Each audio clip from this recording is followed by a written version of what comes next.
दोस्तों मैं सन star astro learning academy से अपने एजुकेशनल वीडियो सीरीज़ को चला रहा हूँ। आज हम वैदिक एस्ट्रोलॉजी पे कुछ टॉपिक पे बात करने वाले हैं। बहुत इंपॉर्टेंट टॉपिक है। बहुत लोग फ़ोन करते हैं और अपने कैरियर के बारे में पूछते हैं कि मेरा कैरियर क्या होगा, जॉब होगी, बिजनेस होगा या कैरियर कैसे चलेगा, किस चीज़ का काम करूँगा। तो छोटे छोटे से बिंदु लेके आया हूँ। मेन टॉपिक तो हम D10 चार्ट को कैसे देखेंगे उस पर आऊँगा, बट उससे पहले कुछ महत्वपूर्ण बिंदुओं को समझाऊंगा आपको कि D10 से रिलेटेड या कार्य क्षेत्र से रिलेटेड कुंडली को देखा कैसे जाता है, कैसे समझा जाता है। तो दोस्तों मैं D10 पे आने से पहले इसमें मैंने कुछ नहीं, अब ये कुंडली बनाई हुई है, बट उससे पहले कुछ महत्वपूर्ण बिंदु आपसे डिस्कस करता हूँ कि क्या ज़रूरी होता है काम के लिए देखने के लिए, वर्क एरिया को देखने के लिए। दोस्तों D1, D9 and D10 chart, इसमें सबसे पहले आप भी देखेंगे 10th लॉर्ड आपका कौन सा है, फिर देखेंगे किस हाउस में 10th लॉर्ड गया।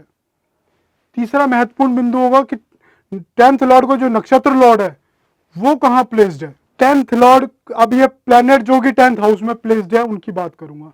सपोज 5th हाउस का लॉर्ड 10th हाउस से प्लेस्ड है, ये एस्ट्रोलॉजी को भी दिखाता है, ये शेयर मार्केट से जुड़े व्यवसाय को दिखाता है, ये म्यूचुअल फंड से जुड़े व्यवसाय को दिखाता है।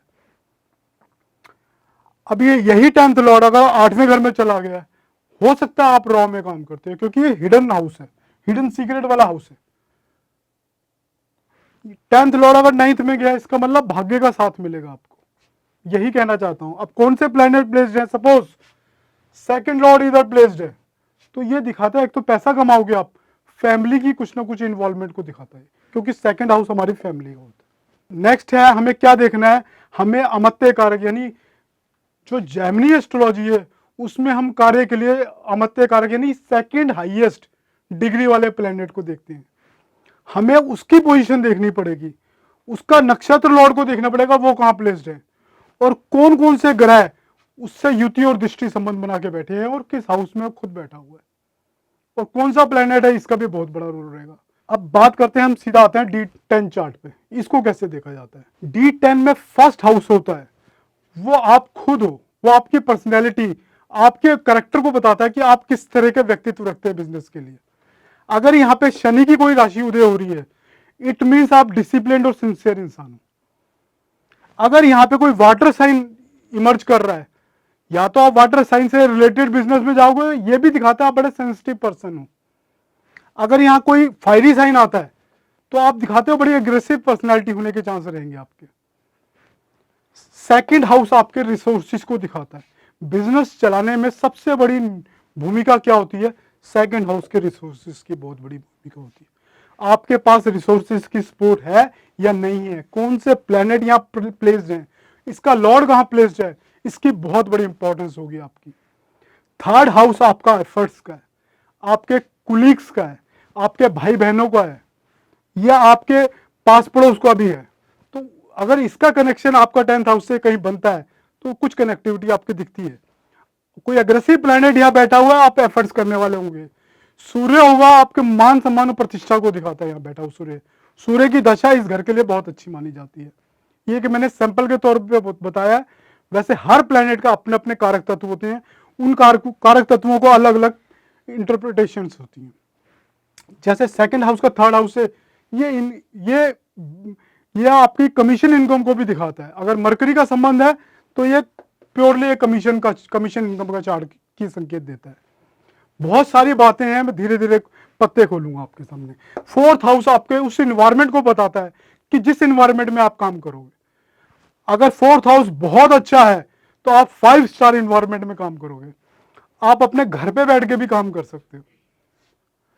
5th हाउस आपके संतान का, आपके सबऑर्डिनेट्स को दिखाता है, उनकी क्या आपके बिजनेस में इन्वॉल्वमेंट होगी, वो कितने सहयोग करेंगे, आप किस मुकाम पे पहुंचोगे, आप आर्टिस्टिकल हो या नहीं हो, उसका 5th हाउस से संबंध है।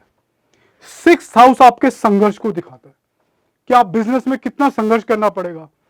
यहां किसी भी मैलेफिक प्लैनेट के रेट्रोगेशन ये दिखाता है आप कार्मिक डेट लेके आए हो, कुछ ना कुछ डेट है जो आपको इस जन्म में चुकाना है। तो इस हाउस में कोई मैलेफिक प्लैनेट की, रेट्रोगेट मैलेफिक प्लैनेट की एस्पेक्ट हो, बिजनेस के कितने आपके शत्रु होंगे उसको भी दिखाता है। अगर मैलेफिक प्लैनेट इस हाउस को देखेगा, शत्रु का नाश तो कर लोगे, पर शत्रु होंगे जरूर। अब 7वां घर क्या है, 10th हाउस का अगर सपोज 7th हाउस से संबंध है, ये आपके पार्टनरशिप, जॉइंट वेंचर्स, पत्नी के सहयोग का भी घर है, तो व्यापार का भी घर है, तो आपको ये सब चीजें इस हाउस से देखी जाएगी। 8वां घर आपका हिडन घर, हिडन बातों को दिखाता है, कितने हिडन काम करोगे आप। ये आपके टैक्स का भी चक्कर बताता है, अगर कोई टैक्स की प्रॉब्लम जिंदगी में आनी है वो भी इसी घर से देखी जाएगी। अचानक धन मिलना है वो भी इसी घर से देखा जाएगा। आपका लाइफ इंश्योरेंस का बिजनेस है वो भी 8th हाउस से कनेक्शन जब 10th हाउस का बनता है तब मिलता है, या 8th हाउस से 2nd हाउस का संबंध बनता है। 9th हाउस आपके बॉसेस का घर, बॉसेस का है, तो आपको उनसे कैसा रिलेशन रहने वाला है, बॉसेस से साथ कैसे पटने वाली है, वो हम 9th हाउस से देखते हैं।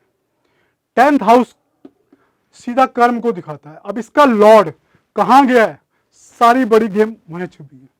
सपोज 10th लॉर्ड आपका लगन में बैठा है, आप वर्कोलिक इंसान होंगे।